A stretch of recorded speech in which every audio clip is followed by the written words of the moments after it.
In the vast reaches of the dry, cold night, thousands of stars were constantly appearing, and their sparkling icicles, loosened at once, began to slip gradually toward the horizon. Cruel irony, the poor man tormented with hunger feeds those who plead his case. In a universe suddenly divested of illusion and lights, man feels an alien, a stranger. His exile is without remedy since he is deprived of the memory of a lost home or the hope of a promised land. You will never be able to experience everything. So, please, do poetical justice to your soul and simply experience yourself. Nothing is more despicable than respect based on fear. A profound thought is in a constant state of becoming. It adopts the experience of a life and assumes its shape. For there is merely bad luck in not being loved. There is misfortune in not loving. I was born poor and without religion, under a happy sky, feeling harmony, not hostility, in nature. I began not by feeling torn, but in plenitude. Sometimes at night I would sleep open-eyed underneath a sky dripping with stars. I was alive then. I felt as though I was partly unlearning what I had never learned and yet knew so well, how to live.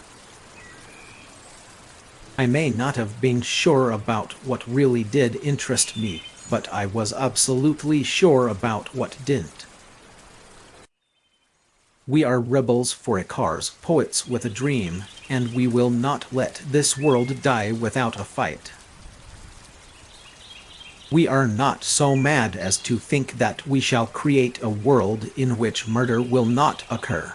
We are fighting for a world in which murder will no longer be legal. Every authentic work of art is a gift offered to the future.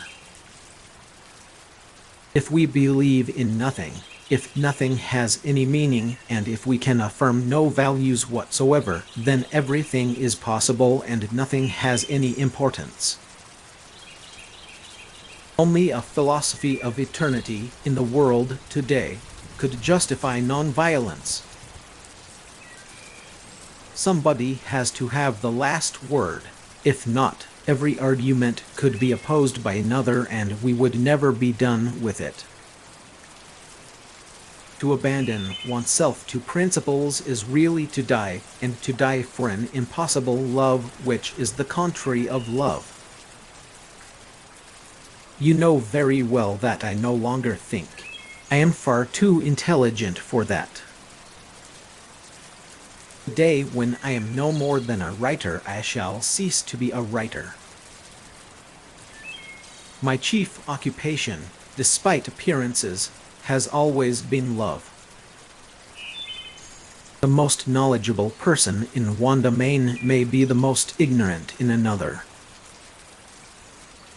For the first time, I laid my heart open to the benign indifference of the universe.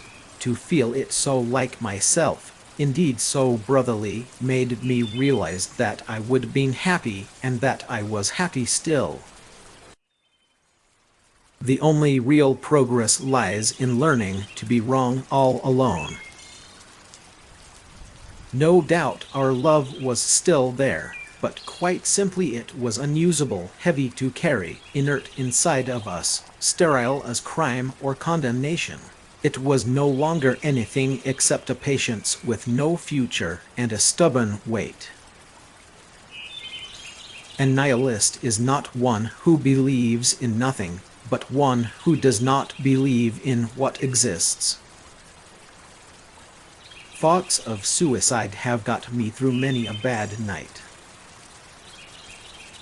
Duty, no doubt, does not make revolutions, but a day will come when revolutions will have need of beauty. If those whom we begin to love could know us, As we were before meeting them, they could perceive what they have made of us. Blessed are the hearts that can bend, they shall never be broken. Children will still die unjustly even in a perfect society. Even by his greatest effort, man can only propose to diminish, arithmetically, the sufferings of the world. There is always a philosophy for lack of courage. But above all, in order to be, never try to seem.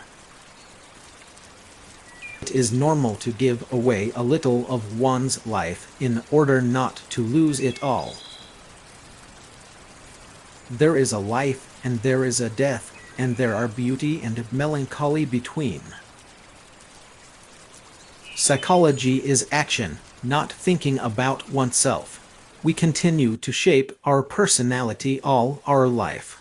To know oneself, one should assert oneself. An intellectual is someone whose mind watches itself. I know of only one duty, and that is to love. Knowing we all gonna die makes life a joke. True debauchery is liberating because it creates no obligations. In it you possess only yourself, hence it remains the favorite pastime of the great lovers of their own person. One cannot be a part-time nihilist.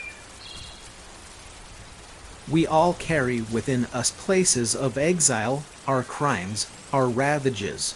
Our task is not to unleash them on the world, it is to transform them in ourselves and others.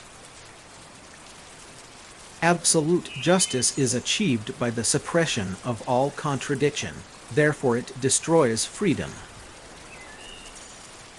To govern means to pillage, as everyone knows. Idleness is fatal only to the mediocre. Suffering gives us no special rights. The role of the intellectual cannot be to excuse the violence of one side and condemn that of the other. That is love, giving everything, sacrificing all without hope of return. Man is the only creature who refuses to be what he is. The absurd is essentially a divorce. It lies in neither of the elements compared. It is born of their confrontation. A craving for freedom and independence is generated only in a man still living on hope.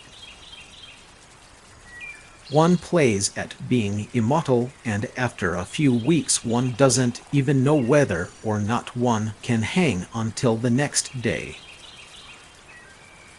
The tragedy is not that we are alone, but that we cannot be. At times I would give anything in the world to no longer be connected by anything to this universe of men. There is a solitude in poverty, but a solitude which restores to each thing its value. The future is the only transcendental value for men without God. All modern revolutions have ended in a reinforcement of the power of the state. Every minute of life carries with it its miraculous value and its face of eternal youth. I do not believe in God, and I am not an atheist. A man without ethics is a wild beast loosed upon this world. The desire for possession is insatiable to such a point that it can survive even love itself. To love, therefore, is to sterilize the person one loves. A work of art is a confession. There can be no question of holding forth on ethics.